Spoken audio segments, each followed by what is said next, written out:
Cyber අවකාශයේදී හමුවන අමා ගඟ සදහම් කිරණ ටීවී.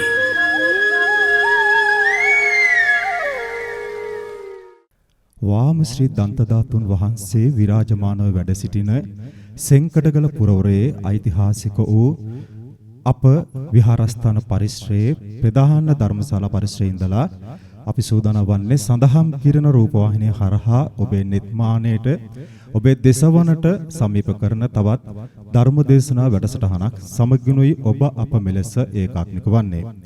සුපුරුදු විලසින් ප්‍රාර්ථනා කරන්නම් සියලු දෙනාට දලන්දා සමිඳුන්ගේ පිහිටෙන් සියලු දෙනාටම නිදුක් නිරෝගී චිරජීවනයේ සැලසේවා. සියලු සිත් සුවපත් වේවා.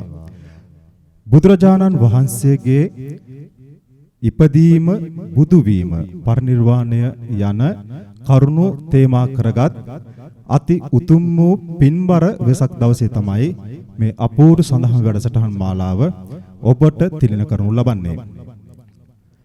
ධර්මදේශනාව සඳහා අද වැඩම කරන්නට යෙදුනේ ගොහාගොඩ ශ්‍රී සාරානන්ද මහා විහාරස්ථාන පරිශ්‍රෙහි විහාරාධිපති දිවිමඟ පහන් කරන මහ බෝ වන්දනාවේ නිර්මාතෘ කාව්‍ය විසරද පූජ්‍ය නුගවල රාහුල නායක මාහිම්පාණන් වහන්සේ. ඉතින් අපි කවුරුත් පළමු කොට අපේ නායක මාහිම්පාණන් වහන්සේ සාදු නන්ද පවත්වා පිළිගනිමු. ජීවිතය ඔබේ නිවන් මඟ පසක් කරගනිමුනුයි මේ සෑම වැඩ කටයුත්තක්ම ඉෂ්ට සිද්ධ කරනු ලබන්නේ. ඒ නිවන් මඟට අත්වලක් එකතු කරමින් නිවන් මගේ රන්දොරටු විවර කරගන්නට අවැසි මඟ මන්පෙත් තමයි මේ සඳහම් වැඩසටහන් මාලාවන් හරහා අප සූදානම් වන්නේ. ධර්මදේශනාව සඳහා අද පින්බර බැතිබර දායකත්වය එකතු කරනු ලබන්නේ ස්වර්ණලතා හෙට්ටිආරච්චි සහ දූ දරුවන් පිරිස කුමාරී දිසානායක උපාසිකා මාතාව තමයි අද පින්බර බැතිබර දායකත්වය එක් කරනු ලබන්නේ. ඉතින් සිහිපත් කරන්නම් සුපුරුදු විලසින් ඔබටත් හැකියාව තිබෙනවා ඔබ සංවිධානය කරන ඔබ පවුලේ ඕනෑම ආගමික වැඩසටහනක් සඳහම් කිරණ රූපවාහිනිය හරහා සජීවී ලෙස හෝ පටිගත කරවාගෙන ලොව සිව්දෙස විහිදී පැතිරී සිටින ශ්‍රී ලාංකික බෞද්ධ සුපින්නතුන්ගේ දෙසවනට නිර්මාණයට රැගෙන යන්නට. ඉතින් ඔබ කල යුත්තේ සඳහම් කිරණ දුරකථන අංකය මා සඳහන් කරන්නම් 076යි 05යි 74යි 49යි 4 දුරකථන අංකයට ඇමතුමක් ලබා දීමෙන් ඔබට පුළුවන් පහසු කාලයක් වේලාවක් වෙන් කරවාගෙන පටිගත කරවාගෙන හෝ සජීවී ලෙස ලොව සිව්දෙස විහිදී පැතිරී සිටින ශ්‍රී ලාංකික බෞද්ධ සුපින්නතුන්ගේ නිර්මාණයට සඳහන් වැඩසටහන් මාලාව ලබා දෙන්නට. ඉතින් අද දවසේ පින්බර බැතිබර දායකත්වයේ එකතු කරන්නේ ස්වර්ණලතා හෙට්ටිආරච්චි උපාසිකා මාතාව සහ දූ දරුවන් පිරිස කුමාරී දිසානායක උපාසිකා මාතාව. ඉතින් ඔවුන් අරමුණු කරන්නේ වසර 17කට පෙර මියගිය සුමනදාස පියා වසර 6කට පෙර මියගිය පී.ජී. සෝමාවතී මව ඩී.ජී. සීලවතී විලියම් යන අයට පින් අනුමෝදන් කිරීම ප්‍රධාන අරමුණු කොට ගනිමින් ඒත් එක්කම යූ.ජී. චන්ද්‍රසිරි මහත්මයාට සහ බී.ජී. ස්වර්ණලතා යන දෙපළට ඉක්මන් සුවය ප්‍රාර්ථනා කරමින් තමයි මේ ධර්මදේශනා වැඩසටහන අද මෙලෙස ඔබට තිලිනු කරනු ලබන්නේ. ඉතින් අපි සාදුනාන්දයක් පවත්වා අපේ ගෞරවනීය ස්වාමීන් වහන්සේට ආරාධනා කරමු ආගමික වැඩසටහන ආරම්භ කරන ලෙසට. අවසරයි අපේ හාමුදුරනේ. සාදු සාදු සාදු.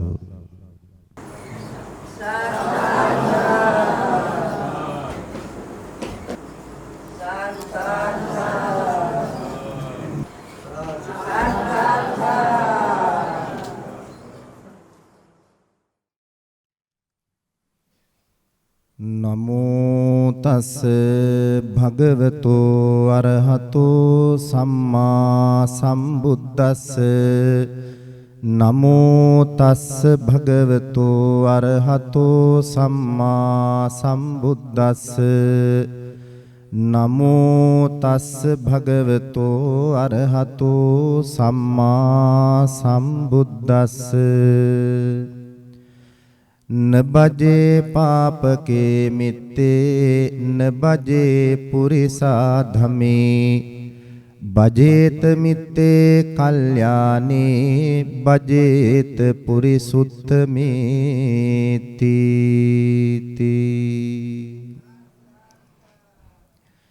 සද්ධර්ම ශ්‍රවණාබිලාසී සත්පුරුෂ පින්වත්නි, අද උතුම් වෙසක් පුර 15ක පොහොය දවසයි.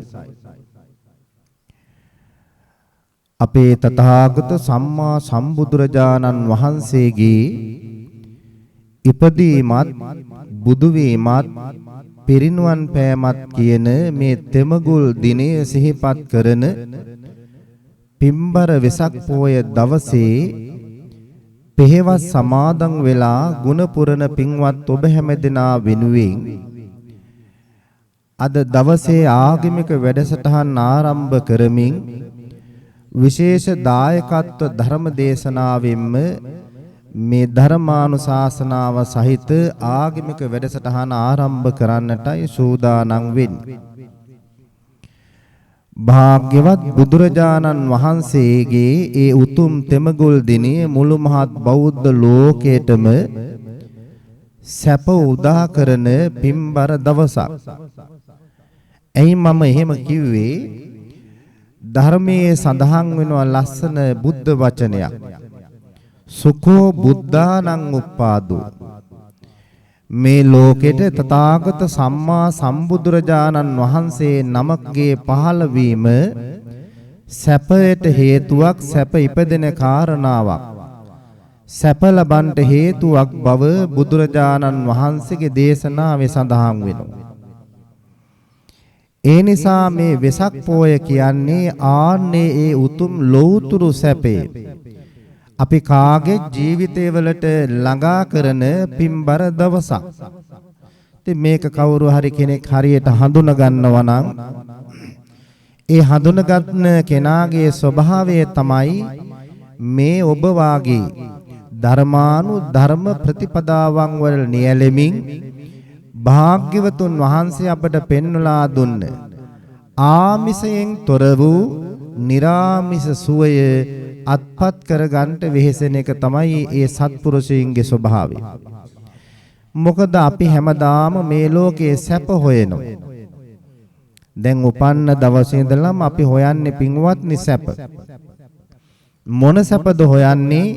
මේ ඇස පිනවන්ට සැප, කන පිනවන සැප, නාසය පිනවන සැප, ඒ වාගේම දිව ශරීරයේ පිනවන සැප තමයි අපි හොයන්නේ.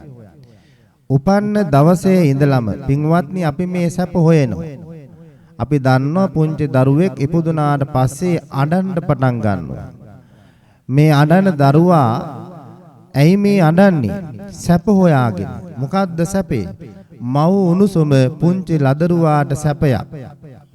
ඉතින් අම්මා තුරට ලං කරගත්තාම දෙතනට දෙතොලට කිරි ටික පොවනකොට අන්න අර අඬින්න නතර වෙනවා. මේ දරුවා සැනහෙනවා. මව් උණුසුමේ කිරි බොමින් සැනසෙනවා. බලන්නකෝ අපි සැප හොයන්න පටන් ගන්න දවස.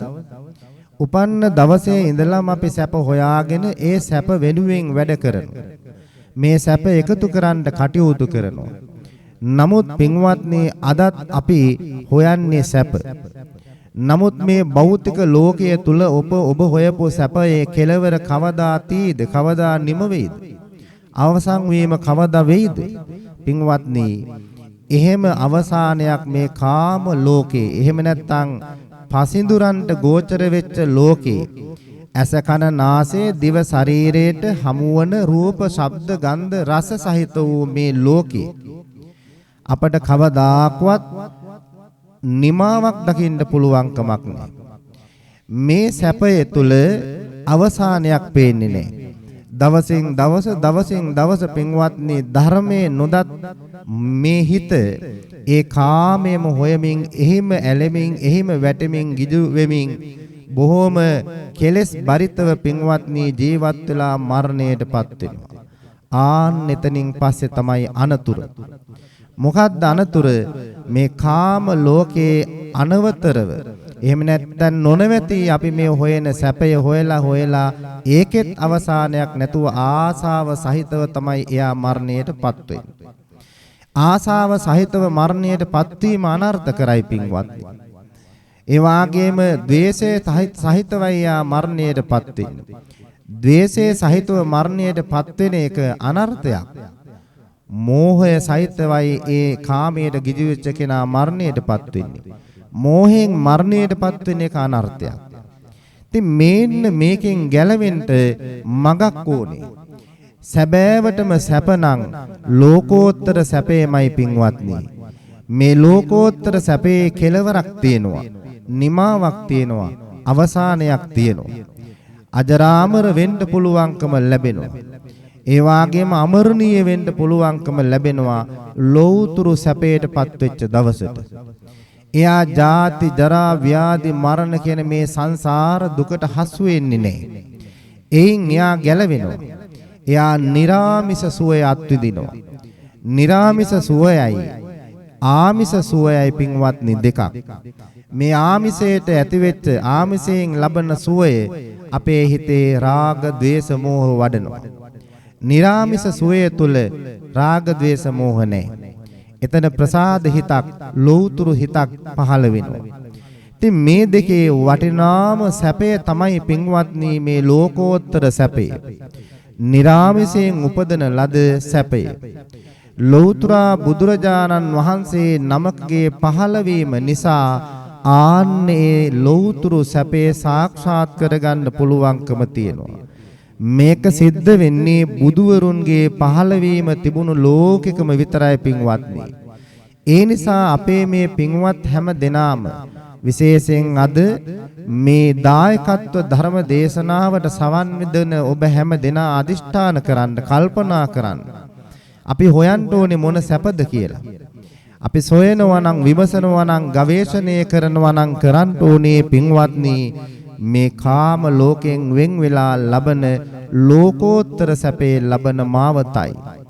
ආන්නේ මාවතට ලං වෙන්න තමයි අද දවසේදී මේ වටිනා උතුම් වූ දායකත්ව ධර්ම දේශනාව ශ්‍රවණය කරමින් දවස පුරා මේ වෙසක් පෝය වෙනුවෙන් සිදුර කරන ආගමික වැඩසටහන් ඔස්සේ කාලය ගත කරන්නට ඔබ අදිෂ්ඨාන කරන්නට යෙදුණා. ඉතින් පින්වත්නි මේ ධර්ම මාර්ගයේ අපි ඊටාම ඉක්මනින් ජීවිතයට සමීප කර ගන්න අවශ්‍ය වෙනවා. ඒක මේ කාලෙන් කාලෙට දවසෙන් දවසට වෙනස් කරන්න ඕන එකක් නෙවෙයි.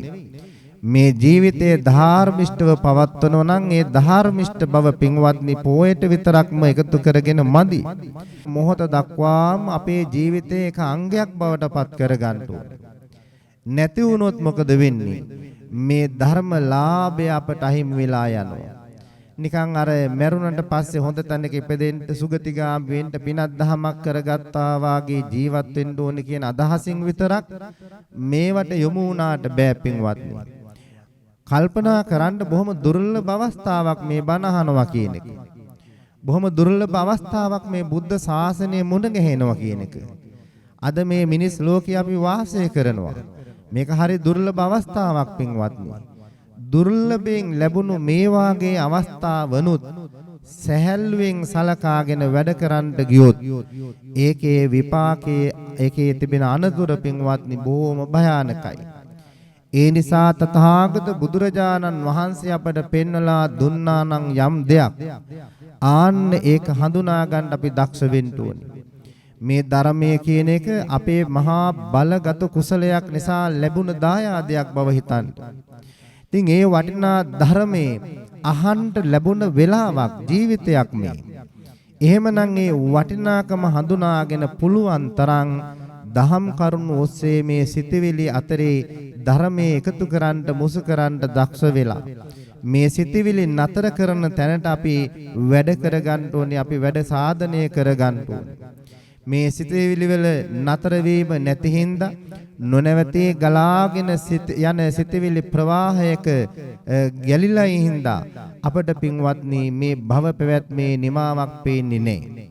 ඉතින් බුදුරජාණන් වහන්සේ නමක් පහළ වෙලා කියා දෙන්නේ ආන්නේ සිතවිලි ප්‍රවාහයෙන් ගැලවෙන මාර්ගය. ඉතින් ඒකට උන්වහන්සේ අපට අර උදෑසනත් මතක් කළානේ මම සීල සමාධි ප්‍රඥා කියන මේ ත්‍රිශික්ෂාවෙන් අපි සංයමයේ ඇති උපදවා ගන්න ඕනේ, දියුණු වෙන්න ඕනේ, වඩා ගන්න ඕනේ. ඉතින් ඒකට අපි මේ නිතර තථාගත ධර්මයේ අහන්න ඕනේ. බුදුබණ අහන එක පින්වත්නි අපේ මේ උතුම් වූ අවබෝධයේ කරා යාමට ප්‍රධාන රුකුලක්. ඉතින් ධර්ම ශ්‍රවණය කිරීමෙන්ම තමයි අපට මේ සියලු කාරණා දියුණු කරගන්න පුළුවන්කම තියෙන්නේ. ශ්‍රද්ධාව වැඩෙන්නේ බණ ඇසීම නිසා.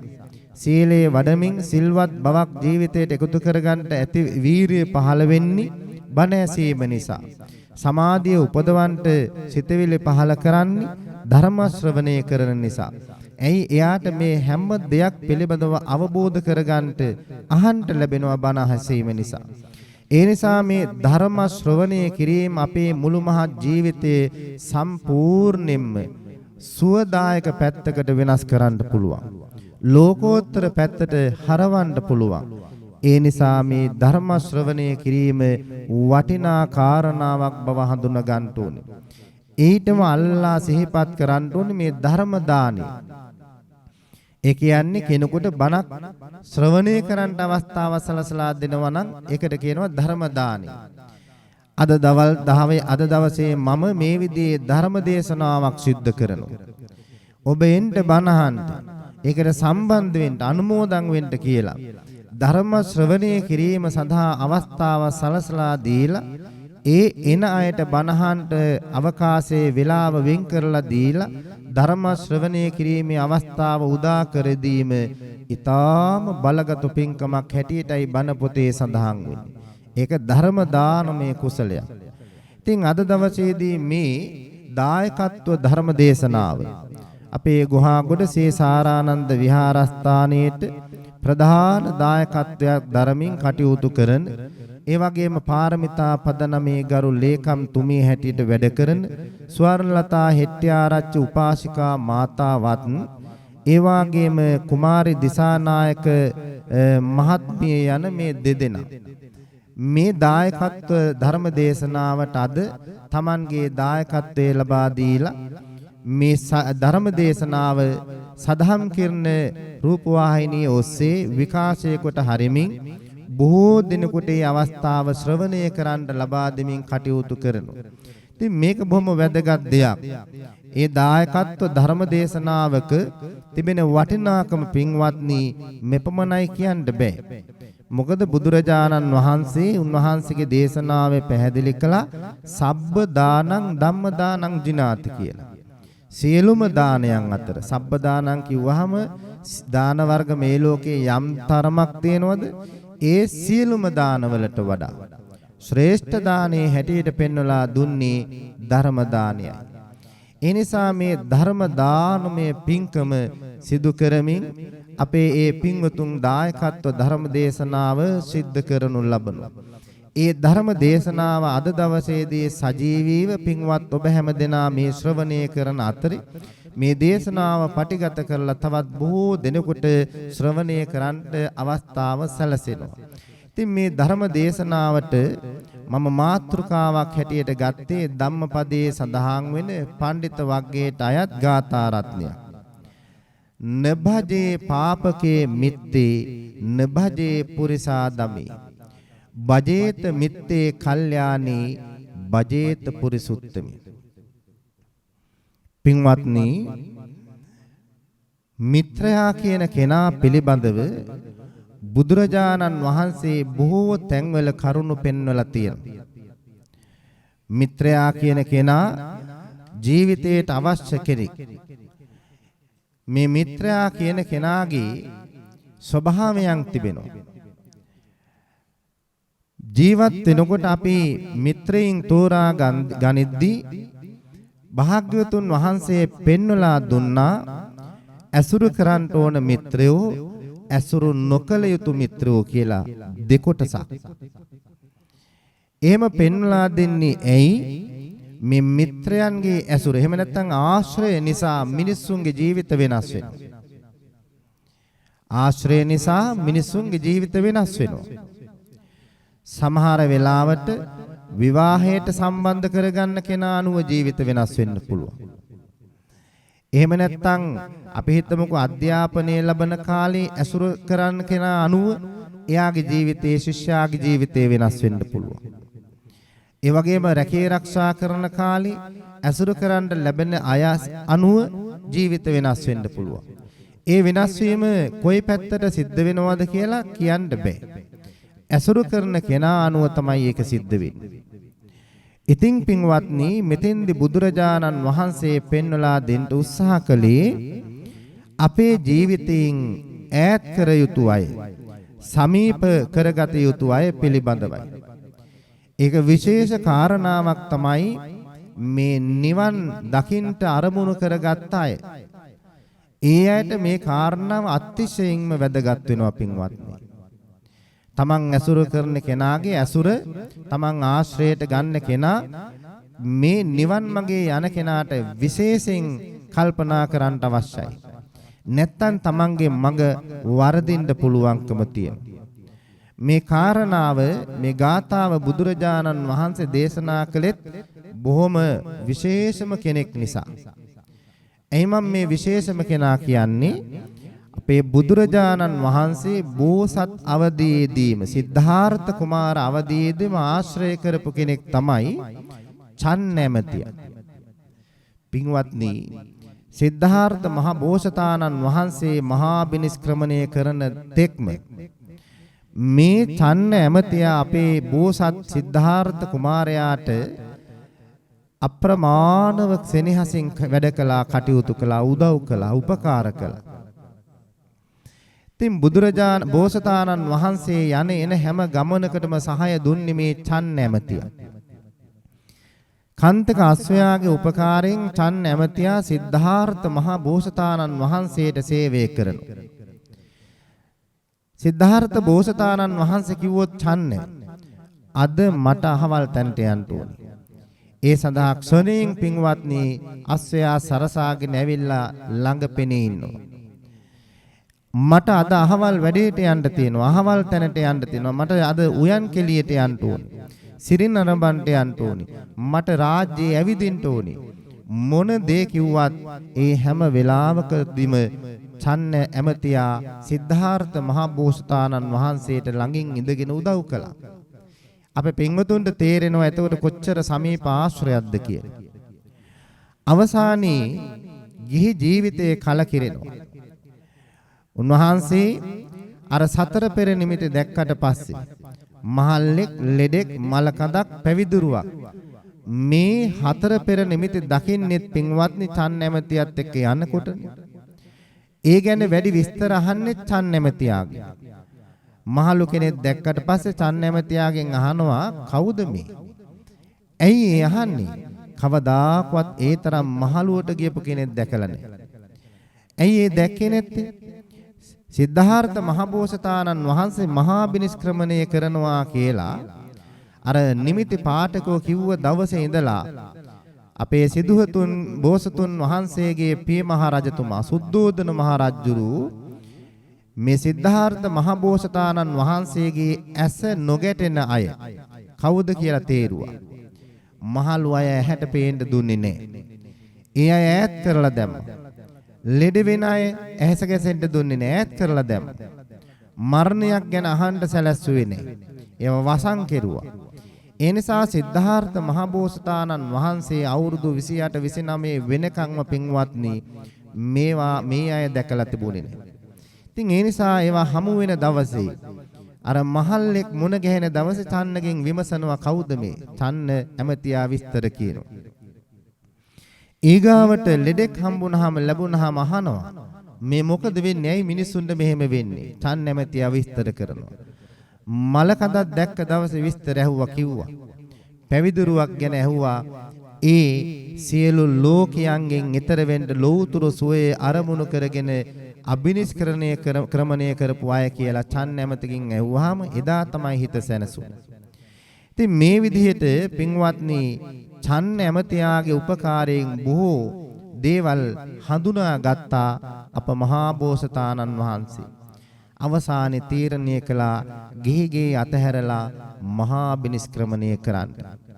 සක්විති රජකම සතේකින් ලැබෙනවා කිව්වා. නමුත් පින්වත්නි අලුයමලෝ කෙළපිඩක් වාගේ අප මහා බෝසතාණන් වහන්සේ සක්විතිකම රජකම අතහැරියා. එදාම උපන් අර පුංචි දරුවා රාහුල කුමාරයා ගැන ඇතිවෙනගෙන ආව ඒ මහා සෙනෙහස යටපත් කළා. යටපත් කරලා චන්න ඇමතියාට කියනවා චන්න අද මම මේ සියල්ල අතහැරලා පැවිදි බිමට යන්න ඕනි. මහා අබිනිෂ්ක්‍රමණය කරනවා. මට ඒකට උදව් කරන්න. ඉතින් මෙන්න මේ විදිහට චන් නැමැතියා මහා බෝසතාණන් වහන්සේගේ මහා අබිනිෂ්ක්‍රමණය කරපු දවසේ ඒ සඳහා අවශ්‍ය වටපිටාව හදලා කාන්තක අස්වැයාත් සමගින් මාලිගාවෙන් නික්මිලා යන්ට ඇසලපුර 15ක පෝය දවසේ රාත්‍රී අවකාශය උදා කරලා දුන්නා. ඉතින් ඒ විදිහට නික්මුණ මහ බෝසතාණන් වහන්සේ සම්බුද්ධ රාජ්‍යයටපත් වුණා. ලෝතර බුද්ධ රාජ්‍යයටපත් වෙලා තමන්ගේ මව් උපන් එහෙම නැත්නම් තමන්ගේ උපන් ගමට එනවා කිඹුල්වත් නුවරට.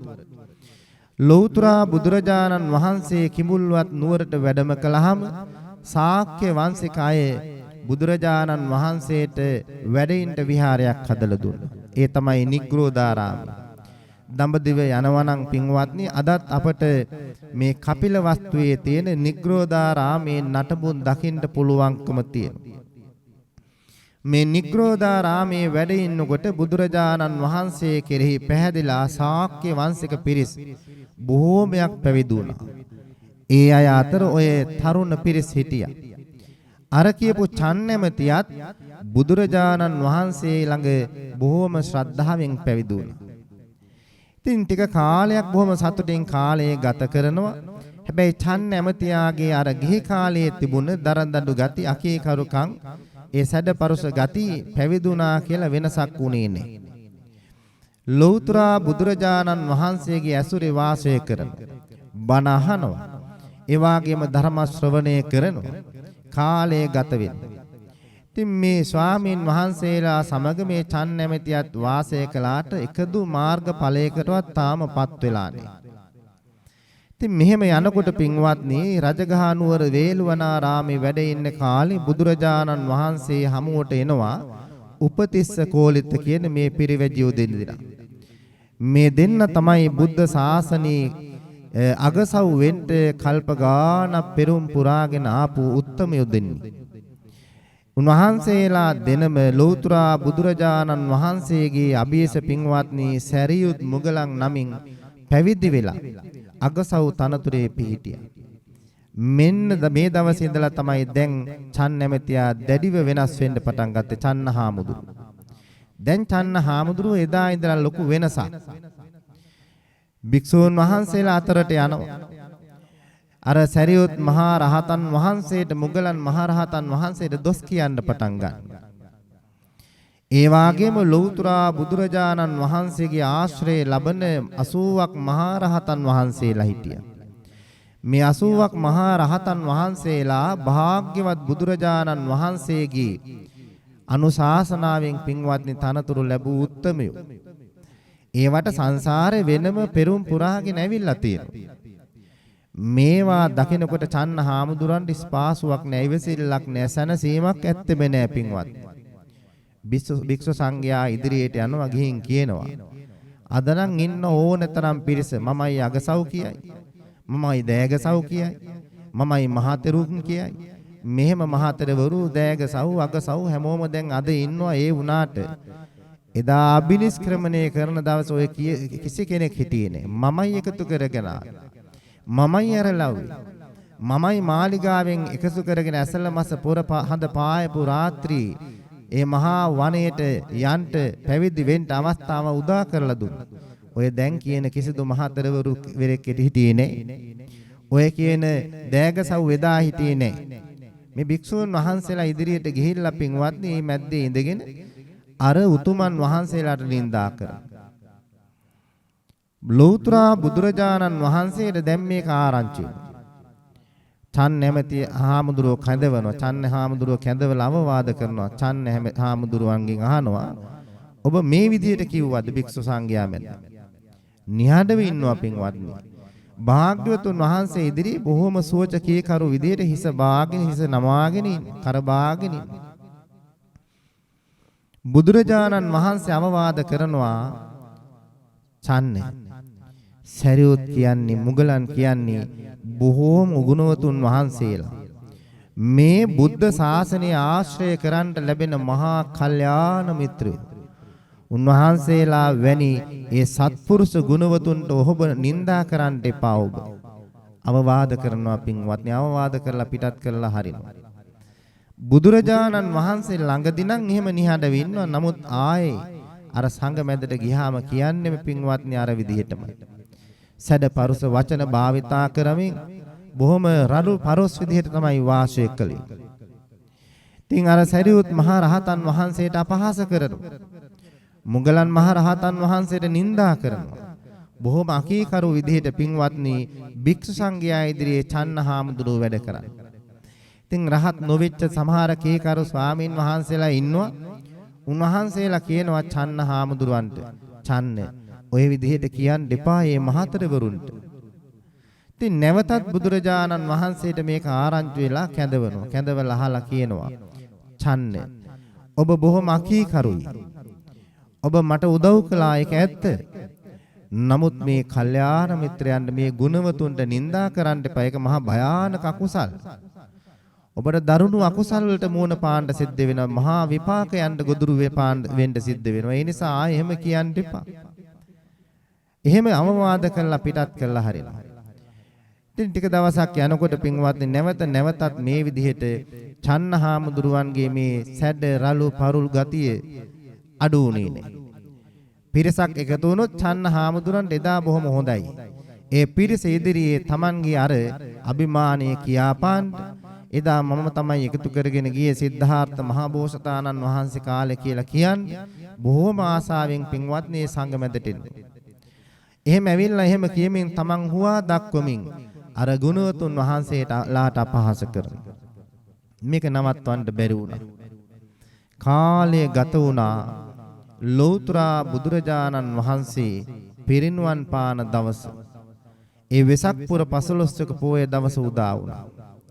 බුදුරජාණන් වහන්සේගේ අසල වැඩ ඉන්න ආනන්ද හාමුදුරුවෝ ඒ බුද්ධ කෘත්‍ය අවසන් වන දවසේ භාග්‍යවතුන් වහන්සේගෙන් අවශ්‍ය සියලු දේවල් විමසා ඉන්නකොට මේ ආනන්ද හාමුදුරන්ට මතක් වුණා චන්න හාමුදුරන්ගේ අකීකරුකමට දැන් මොකද කරන්නේ?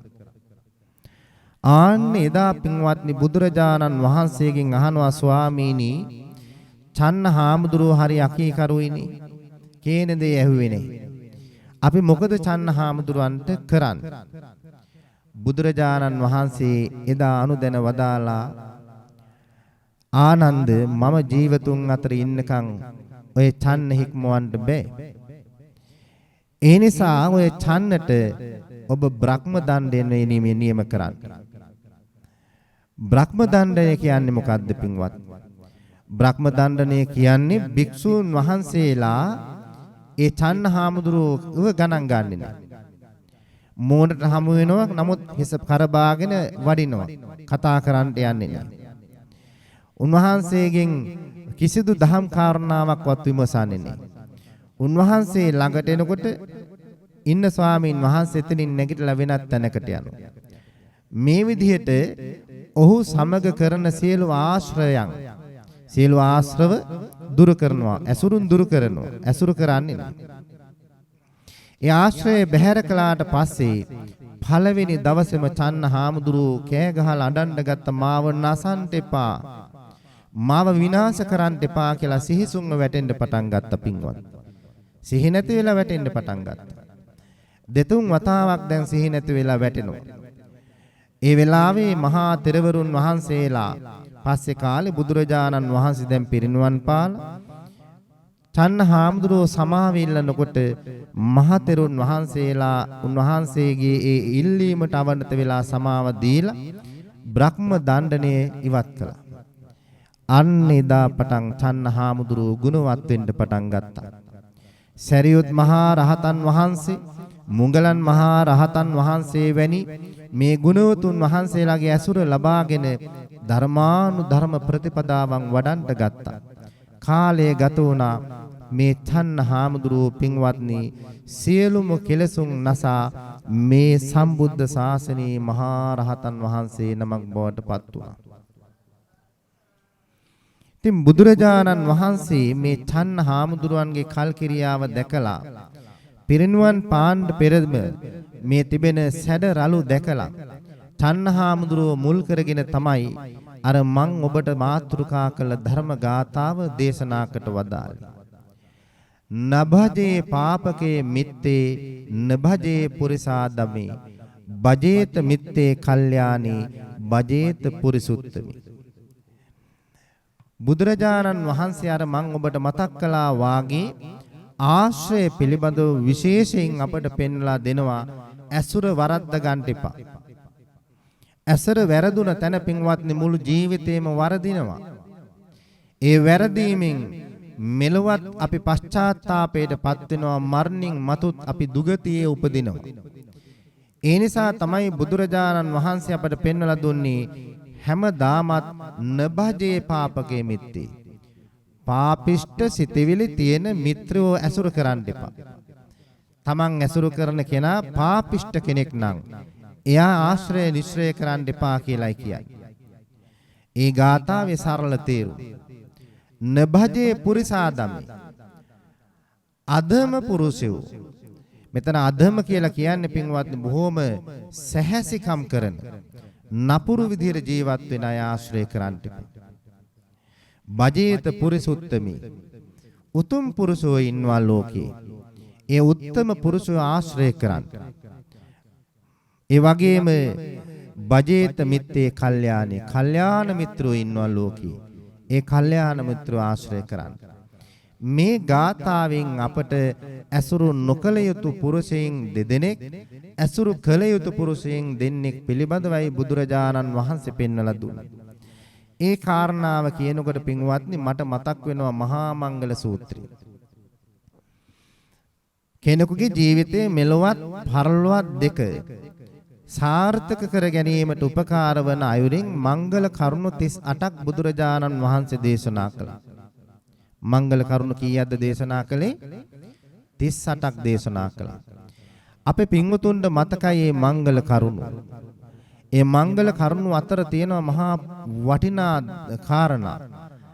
මාතා පිතූ උපට්ඨාන එකක් මව්පියන්ට සැලකීම මංගල කරුණක්. එයා මංගල මව්පියන්ට සලකනවා නම් මෙලොවත් සැනසෙනවා, පරලොවත් එයා සැනසෙනවා.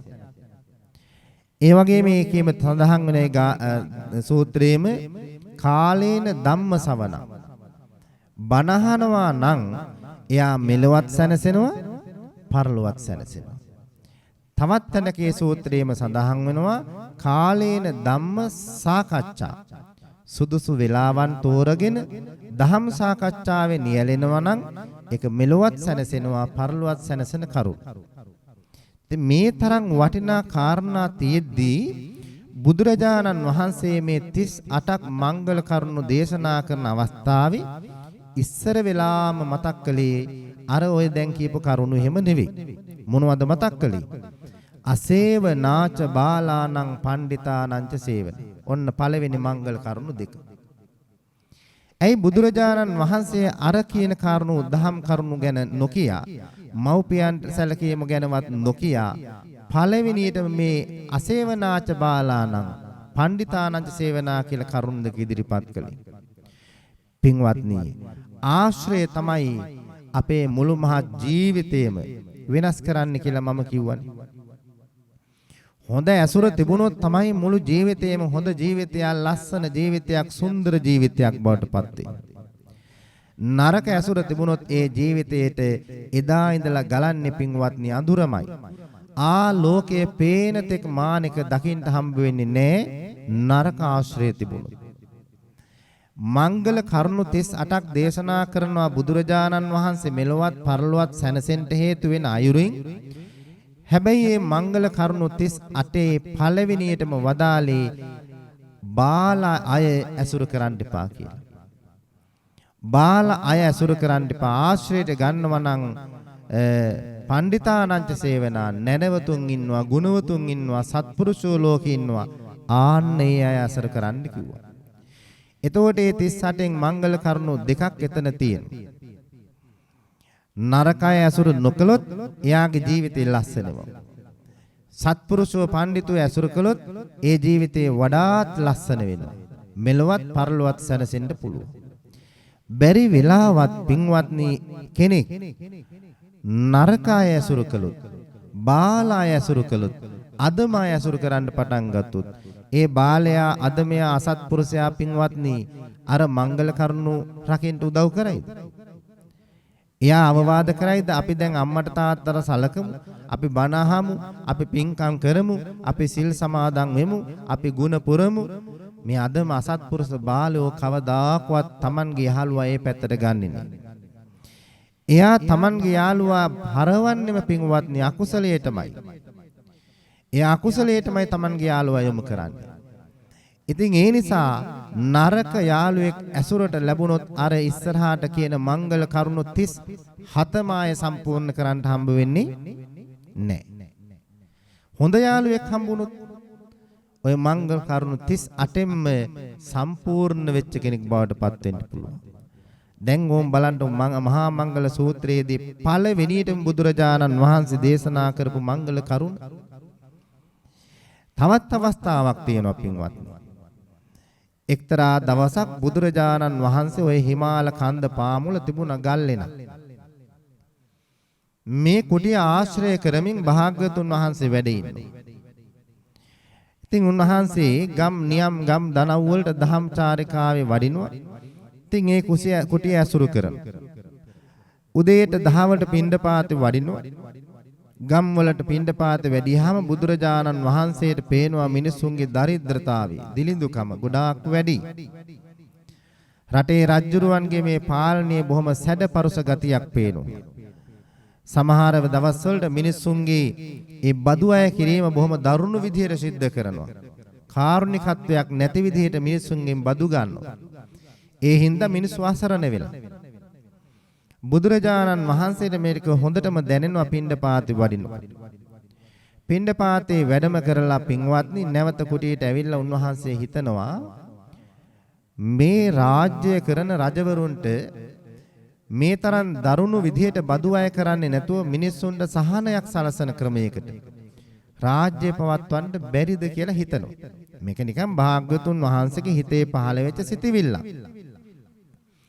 මේ සිතිවිල්ල පින්වත්නි මාර්යා දකින්න. මාර්යා හිතුවා වැරදියට. මාර්යා හිතුවේ බුදුරජාණන් වහන්සේ දැන් මේ බණ කියන එක නතර කරන්න වෙන්න ලෑස්ති. බුදුරජාණන් වහන්සේ සූදානම් වෙන්නේ රාජ්‍යයක් කරන්න. ඒක ලොකු දෙයක් එහෙම වුණොත්. එහෙම වුණොත් මේ මිනිස්සු නිවන් දැක දැක යන එක නතර වෙලා යනවා. ඒක මට වාසියක්. ඒ නිසා බුදුරජාණන් වහන්සේ මේ ගත්ත සිතිවිල්ල උන්වහන්සේව දිරිමත් කරන්න ඕනේ කියලා හිතලා මාර්යා එනවා. ඇවිල්ලා බුදුරජාණන් වහන්සේගේ ඉදිරියේ පෙනී ඉඳලා කියනවා පින්වත් භාග්‍යවතුන් වහන්සේ. බොහොම අගේ භාග්‍යවතුන් වහන්සේ. ඔබ වහන්සේ ගත්ත ඒ අදහස වටිනවා. අනේ ඔබ වහන්සේ රාජ්‍ය කළොත් මේ මිනිස්සුන්ට කොයිතරම් සැපයක් ලැබෙයිද? කොයිතරම් මේ මිනිස්සුන්ට සැනසෙල්ලක් දැනේද? අනේ භාග්‍යවතුන් වහන්සේ වහ රාජ්‍ය කරන්න පටන් ගන්න.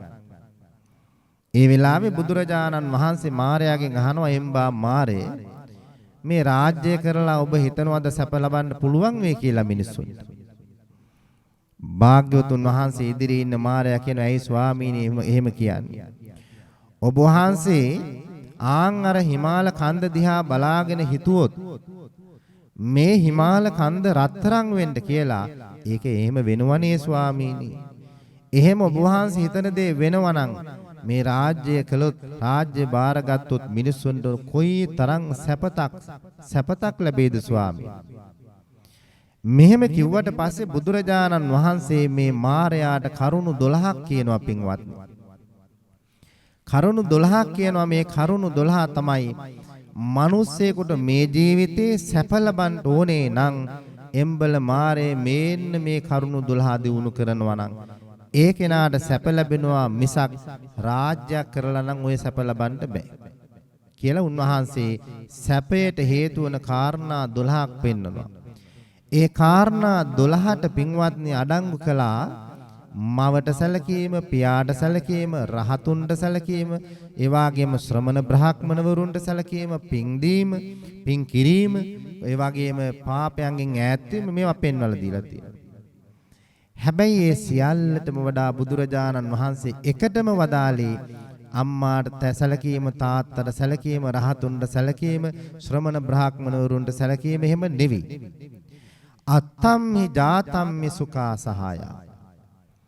එතෙන්දී උන්වහන්සේ පෙන්වලා දුන්නේ තමන්ට අවශ්‍යතාවයක් ඇති වුනහම උදව්වක් ඕන වෙච්ච වෙලාවට ආන්නේ උදව්ව ලබන්ට සුදුසු යහළුවෝ ඉන්නවා නම් ඒක සැපේට කාරණාවක් කියලා පෙන්වලා දුන්නා.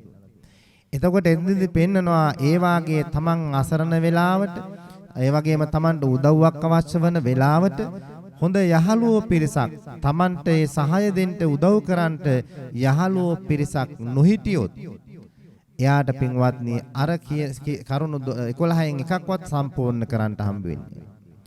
ඒ නිසා අත්තම්මි ජාතම්මි සුඛා සහාය.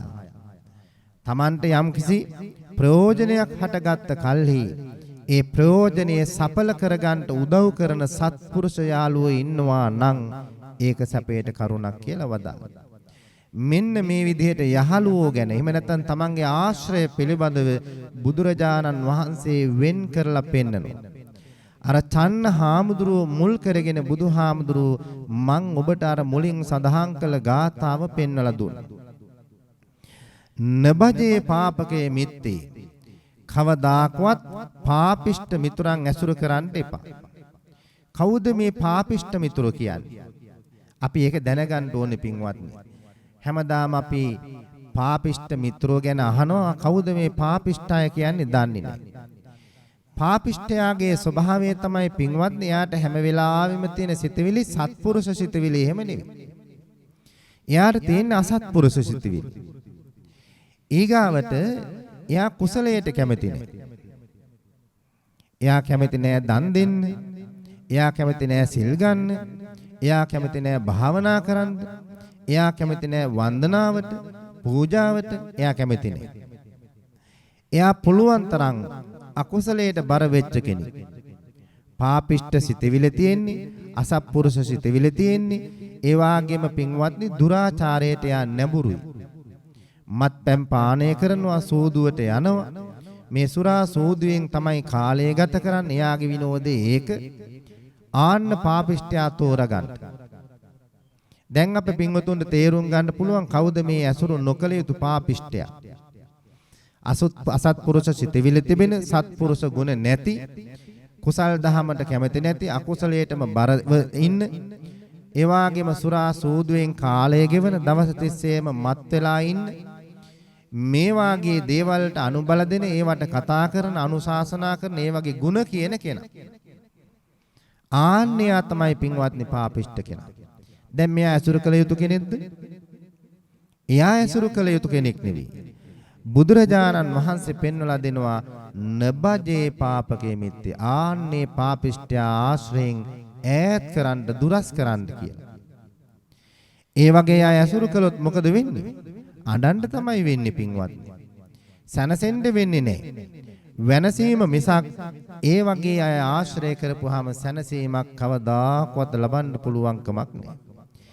ඒ සැනසීම නොලබන්ට මග කියා දෙන ඒ පාපිෂ්ඨයන්ගෙන් ඈත් වීමම තමයි පින්වත්නි ඥානවන්තයාගේ ලක්ෂණය. නබජේ පාපකේ මිත්තේ. දෙවෙනියට පෙන්වලා දෙනවා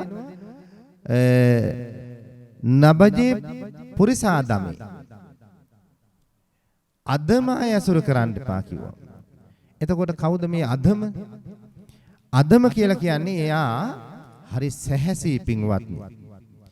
එයාගේ හිත හරි දරුණුයි, නපුරුයි. අර පාපිෂ්ඨයාට වඩා ටිකක් එයා සැහැසිකම් වලට බරයි. දැන් පාපිෂ්ඨයා එච්චර දරුණු නෑ. එයා අසත්පුරුෂයි, කුසල් සිතවිලි නෑ, පව් සිතවිලි තියෙන්නේ. එයා බීමත්ව වාසය කරන සුරාසෝදුවෙන් යුක්තයි. එච්චරයි එයාගේ ජීවිතය. අදමයා කියපුවාම ඊට එහා ගියපු කෙනෙක්. ඊට වඩා දරුණු එයා. හරින්න අපුරුයි. කොටනවා කිව්වොත් කොටනවා. මරනවා කිව්වොත් මරනවා.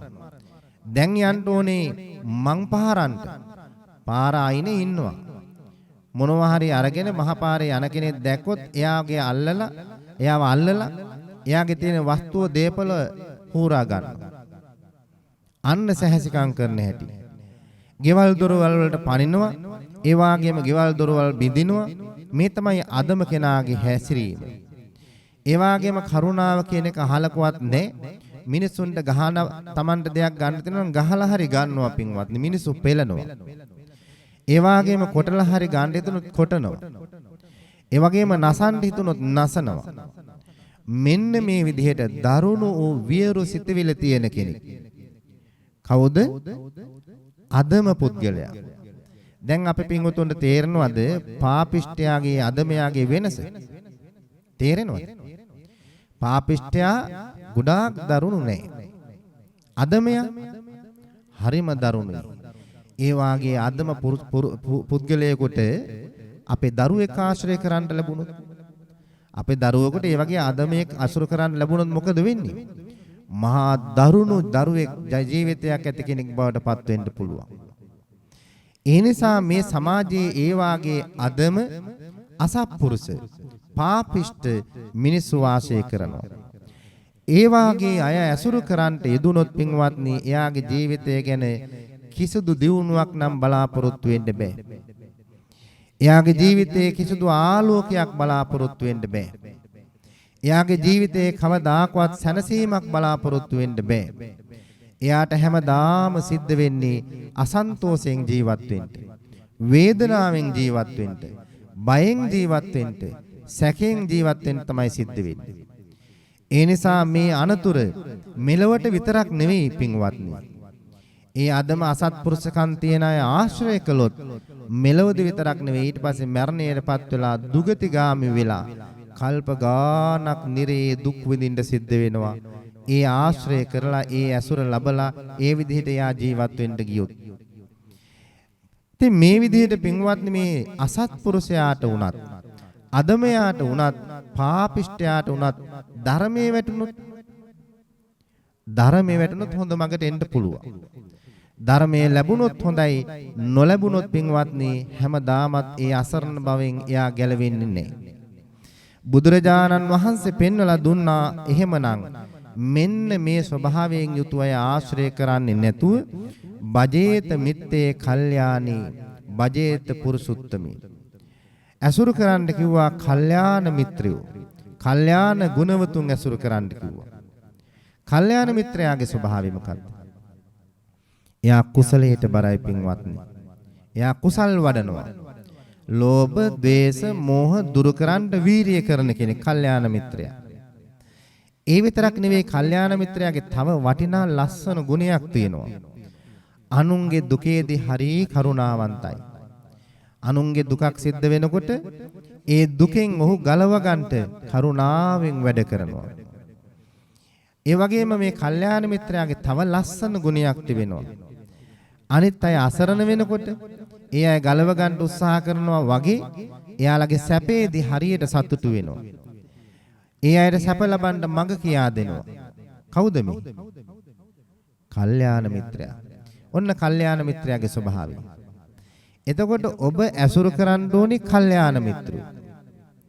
එහෙම නැත්නම් ඔබ කල්යාණ මිත්‍රයෙක් වෙන්න උත්සාහ කරන්න ඕන. ඔය දෙකෙන් එකක්. ආශ්‍රය කරනකොට කල්යාණ මිත්‍රය ආශ්‍රය කරන්නටත්, එහෙ නැත්නම් තමන් ඇසුරු කරන අයට කල්යාණ මිත්‍රයෙක් වෙන්නවත් අපි උත්සාහ කරන්න ඕන. ඒ කියන්නේ තමන් ඇසුරු කරන කෙනෙක් ඉන්නවා නම් එයාට කියනවා අන්න අහවල් දවසේ වෙසක් පෝය. මොකද කරන්නේ? අපි සීල් ගමු. එතකොට එයා අරයට කල්යාණ මිත්‍රයෙක් වෙනවා. එයා ඒතර ඇසුරු කරන්නේ කල්යාණ මිත්‍රයෙක්. ඉතින් හැමෝම එහෙම කල්යාණ මිත්‍රයෝ වෙනවා නම්, හැබැයි පින්වත්නි සමහරලාට අපි සමාජයේ දකිනවා කෙනෙකුට කල්යාණ මිත්‍රයෙක් වගේ එයා වැඩ කරනවා. සමහර අය ඉන්නවා එහෙම. වෙන පිරිසකට කල්යාණ මිත්‍රයෙක්, අනිත් පිරිස දිහා බලලා එයාට නපුරුකමින් වැඩ කරනවා. එහෙම වෙන්න බෑ. සැබෑම කල්යාණ මිත්‍රයා හැම කෙනාටම එක වගේ ඉන්න ඕන. එක පිරිසකට එක විදිහක්, තව පිරිසකට තව විදිහක් දක්වනවා නම් එයා කල්යාණ මිත්‍රයෙක් වෙන්න බෑ. බුදුරජාණන් වහන්සේ පෙන්වලා දෙනවා සරියුත් මහරහතන් වහන්සේ. සරියුත් මහරහතන් වහන්සේ ආන්න එවැනි කල්යාණ මිත්‍රයෙක්. චන්න හාමුදුරන්ට කියනවා, චන්න ඔබ ඔය හිතනවා වගේ නෙවෙයි. සරියුත් මහරහතන් වහන්සේ, මේ මුගලන් මහරහතන් වහන්සේ මේ බුද්ධ ශාසනයේ ඔබට ලැබෙන උත්තරීතරම ගුණ ඇති සත්පුරුෂ උත්තමයෝ. එය ආශ්‍රය කරන්ට, ඒ අයගේ අවවාද පිළිගන්න ඔබට වරදින්නේ නැහැ කියලා බුදුරජාණන් වහන්සේ පෙන්වලා දුන්නේ කල්යාණ මිත්‍රෝ හැටියට. මේ බුදු සසුනේ ඕෂධී තාරකාවන්සේ වැඩ සිටියේ ඒ සරියුත් මුගලන් මහා රහතන් වහන්සේලා වැනි උත්තමෝ. ඒ කල්යාණ මිත්‍රයන්ගේ හෙවණ පින්වත්නි වැටුනොත් කෙනෙකුට යා බොහොම ලස්සන සුවසේ පින්බර ජීවිත ගත කරනවා ගෙවෙනවා. ඒකයි මේ කල්යාණ මිත්‍රයන්ගේ වටිනාකම. බජේත මිත්තේ කල්යාණි. ඊගාවට කියනවා හතරවෙනියට තවත් පිරිසක් ගැන බජේත පුරිසුත්තමෝ. උත්තම පුරුෂෝ ඇසුරු කරන්න කියනවා. දැන් මේ උත්තම පුරුෂ කියන්නේ කාටද? පින්වත්නි උත්තම පුරුෂ කියලා පෙන්වලා දෙන්නේ මේ ලෝකේ සියලු සත්වයන්ට හිතසුව පිණිස වැඩ කරන බුදුන් වහන්සේලා, පසේ බුදුන් වහන්සේලා, මහා රහතන් වහන්සේලා වාගේ ඒ මහා ආර්ය උත්තමයන් වහන්සේලා ගැනයි බුදුරජාණන් වහන්සේ මේ පෙන්වලා දෙන්නේ.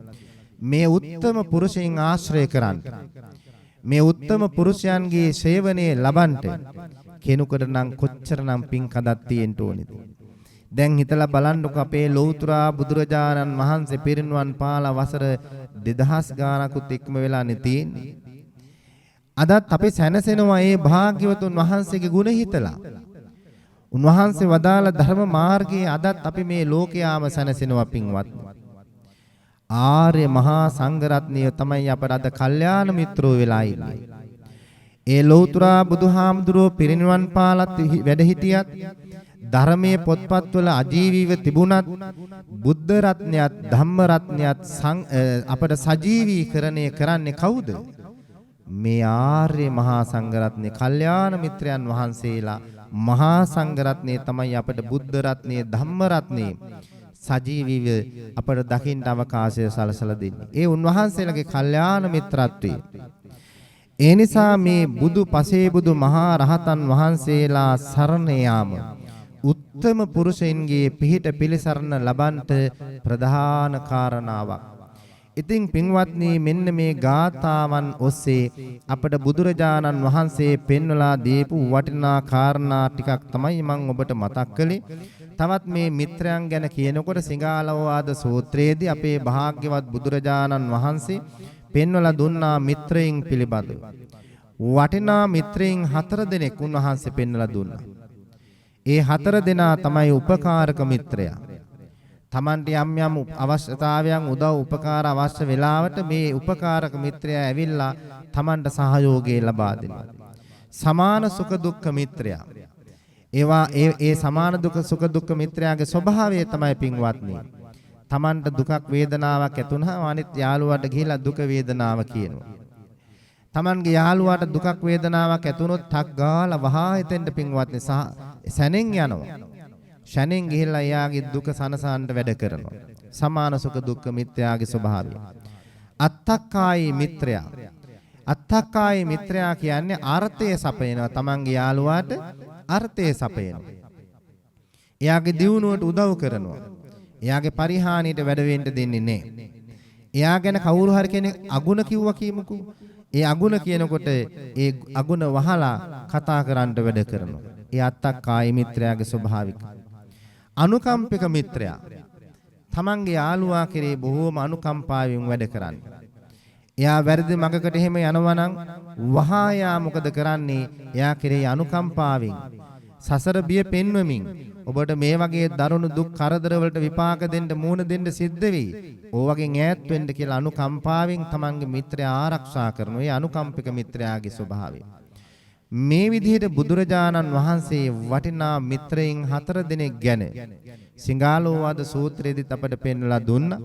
ඉතින් පින්වත්නි ඒ කරුණ ගැන තවත් දීර්ඝ වශයෙන් විස්තර කරන්න දැන් කාලේ නැහැ. ඉතින් එහෙමනම් දැන් කල්පනා කරගන්න මේ වෙසක් පුර 15ක පෝය දවස පුරා සිදුවෙන ආගමික වැඩසටහන් අතරේ පළවෙනි ආගමික වැඩසටහන වශයෙන් දායකත්ව ධර්ම දේශනාවෙන් අපි මේ ආගමික වැඩසටහන ආරම්භ කරන්නට යෙදුණා. ඉතින් හැම දිනාම සන්තෝෂයටපත් වෙන්න. අද ඔබ බණ අහනවා. අද ඔබ සිල් ගන්නවා. අද ඔබ භාවනා කරනවා. ඔබ දම්පැන් දෙනවා. මේ ಗುಣ පුරනවා. මේ වාගේ සත්පුරුෂ වැඩ කරනවා. මේ සියල්ලටම ඔබට පදනම දැම්මේ කවුද? කවුරුවක්වත් නෙවෙයි.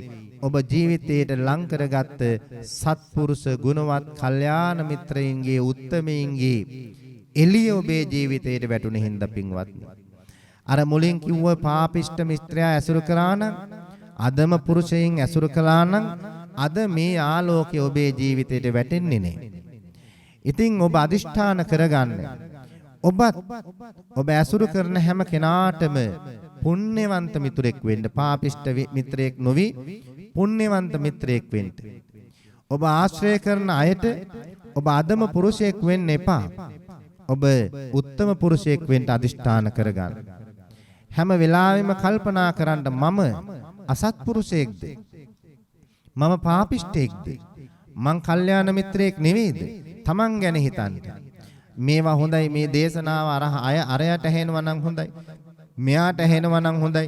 එහෙමනම් හිතන්න එපා. අපි හැමදාම වරද්දගත් එතන පින්වත්නි. මේ හැම දේශනාවක්ම Tamanට ගලපලා බලන්න. මම මගේ කල්යාණ මිත්‍රත්වයේ හැම කෙනාටම පොදුවේ පවත්වන කෙනෙක්ද කියලා හිතලා බලන්න. මම මේ උත්තම ගුණ හැම කෙනාටම සමව පතුරන කෙනෙක්ද කියලා බලන්න. එහෙම නැත්තම් මම එක පිරිසකට කල්යාණ මිත්‍රයෙක්, අනිත් පිරිසට අමිත්‍රයෙක් හැටියට, පාපිෂ්ඨයෙක් හැටියට වැඩ කරන්නේ. හිතලා බලන්න. එහෙම වෙනවා නම් පින්වත්නි, ඒක ඔබේ මේ උතුම් නිවන් මඟට අහිත කරන දෙයක්. එහෙම හිතලා සත්පුරුෂ ධර්මයේම දියුණු කරන්න. ඒ සත්පුරුෂ ධර්මයේ හැම තැනටම සමව බෙදා දෙන්න.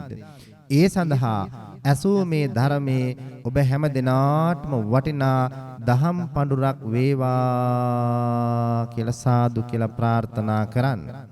ඒ ප්‍රාර්ථනාව සමගින් පින්වත්නි, අද මේ ධර්ම දේශනාව දායකත්ව ධර්ම දේශනාවක් හැටියට සිද්ධ කරනු ලබන්නේ අපේ විහාරස්ත පාරමිතා පදනමේ ගරු ලේකම්තුමිය වන ස්වර්ණලතා හෙට්ටිආරච්චි උපාසිකා මාතාවත්, ඒ වගේම ඇය සමග මේ උතුම් වූ සත්පුරුෂ ආගමික කටයුතු වල නියැලෙන කුමාරි දිසානායක මහත්මියත් කියන ඒ පින්වතුන් විසින්, ඒ වගේම එයාගේ දූ දරුවන් සමග මේ කාර්යය සිද්ධ කරලා අරමුණු කරගන්නේ විශේෂයෙන් වසර 17කට පෙර අභාවයට පත්වන සුමනදාස පියාණන් වහන්සේට, වසර 6කට පෙර මිය පරලෝ යන්ට දුන පී.ජී. සෝමාවතී උපාසිකා මාතාවට, ඒ වගේම ඩී.ජී. සීලවතී මෑණියන්, විලියම් යන අයට පින් අනුමෝදන් කරන්ට, ඒ වගේම ඒ.ඩී. චන්ද්‍රා කුලවතී මෑණියන්ට, කේ ෂෙල්ටන් යන මේ දෙපළට පින් අනුමෝදන් කිරීම ප්‍රධාන අරමුණ වශයෙන් පවත්වාගෙනයි මේ දායකත්ව ධර්ම දේශනාව සඳහා අනුග්‍රහය දක්වන්නට යෙදුනේ. ඊට අමතරව ආශිර්වාද කරනවා අසනීප තත්වයෙන් පෙළෙන යූ.ජී. චන්දසිරි තම ඥාතිවරයාට සහ බී.ජී. ස්වර්ණලතා යන දෙපළට ඉක්මන් සුවය ප්‍රාර්ථනා කිරීම මේ උතුම් පින්කමේ අරමුණයි. ඊට අනුව පින්වත්නි, පින් අනුමෝදන් කරන ලද ඒ සියලු ඥාතීන්ට මේ පින් අනුමෝදන් වේවා. ඒ අයගේ සංසාර ගමන සුවපත් වේවා. දෙව් මිනිස් සැප කෙලවර නිර්වාණ සුවයෙන් සැනසෙත්වා කියලා සාදු කියලා ප්‍රාර්ථනා කරමු. ආශිර්වාද කළ අයට මේ උතුම් වූ කුසල බල මහිමෙන් නිදුක් බව ලැබේවා, නිරෝගී සම්පන්නිය සැලසේවා. කායික මානසික සුවය ලබා දීර්ඝ ආයුෂ ලබාගෙන පිනෙන් දහමෙන් ආලෝකමත්ව දිවි පවත්වන්නට ඒ ආශිර්වාද කිරීමට නම් ඉදිරිපත් කළ හැම දෙනාටම මේ පින් ආශිර්වාදයක් වේවා කියලා ප්‍රාර්ථනා කරනවා. ඒ වගේම ධර්ම ශ්‍රවණය කරන ලද පින්වත් හැම දෙනාටමත් මෙපින් බෙලෙන් මෙලෝ සැනසෙන්න ලැබේවා. ඒ වගේම කායික මානසික සුවපත් භාවයේ ලැබේවා. තියෙන සියලු ලෙඩ දුක් කරදර දුරු වෙලා සතුටේ සැනසෙල්ලේ සුවසේ නිදහසේ දිවි පවත්වන්න වාග්ය ලැබේවා. මේ උතුම් වූ ධර්ම දේශනාවට දායක වුණ හැම දෙනාටමත්, සම්බන්ධ වුණ හැම දෙනාටමත්, ඒ වාගේම සාදුකාරිකෙන් හරි අනුමෝදන් වුණා නම් කෙනෙක්, ඒ හැම දෙනාටමත් මේ උදාාරතර කුසල ශක්තියේ බලයෙන් නිදුක් බව නිරෝගී සම්පන්නිය සැලසේවා. විශේෂයෙන් මේ වටිනා දහම් දේශනාවන් පටිගත කරලා ඒවා සදහම් කින්න ටීවී කියන ඒ සමාජ මාධ්‍ය ඔස්සේ විකාශය කොට හරින්න කටයුතු කරන ප්‍රධාන අනුශාසක හාමුදුර අපේ මාරස්සන සුබෝති හාමුදුරන් වහන්සේටත් කාර්ය මණ්ඩලයටත් ත්‍රිවිධ රත්නයේ ආශිර්වාදයෙන් තව තවත් එවැනි සත් කටයුතු මැනවින් සපුරා ක්‍රියාත්මක වෙන්න කටයුතු කරන්න ශාසන අභිවෘද්ධිව වැඩ කරන්න උන්වහන්සේලාටත් නිදුක් බව නිරෝගී බව යෝධ බල ශක්තිය ලැබේවා. අවසාන වශයෙන් නම් කී නොකී සෑම සුළු දිනාටම උතුම් චතුරාර්ය සත්‍ය ධර්ම අවබෝධයෙන් සසර දුක් නිමවා සැනසෙන්න මේ පින් හේතු වාසනා වේවා කියලා ප්‍රාර්ථනා කරන්න.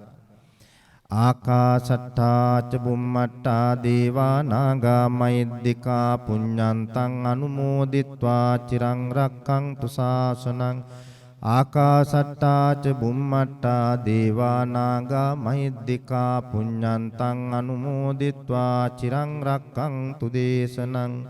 ආකාශට්ටා ච බුම්මට්ටා දේවා නාග මහිද්దికා පුඤ්ඤන්තං අනුමෝදිත්වා චිරං රක්ඛන්තු මං පරන්ති.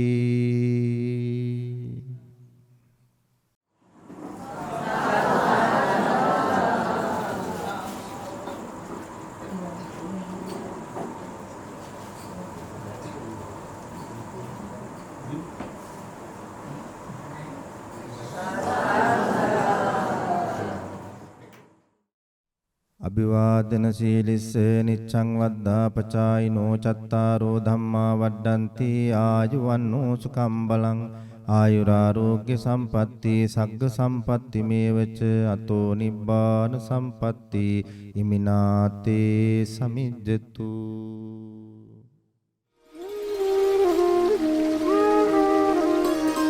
සයිබ අවකාශයේදී හමුවන අමා ගඟ සදහම් කිරණ ටීවී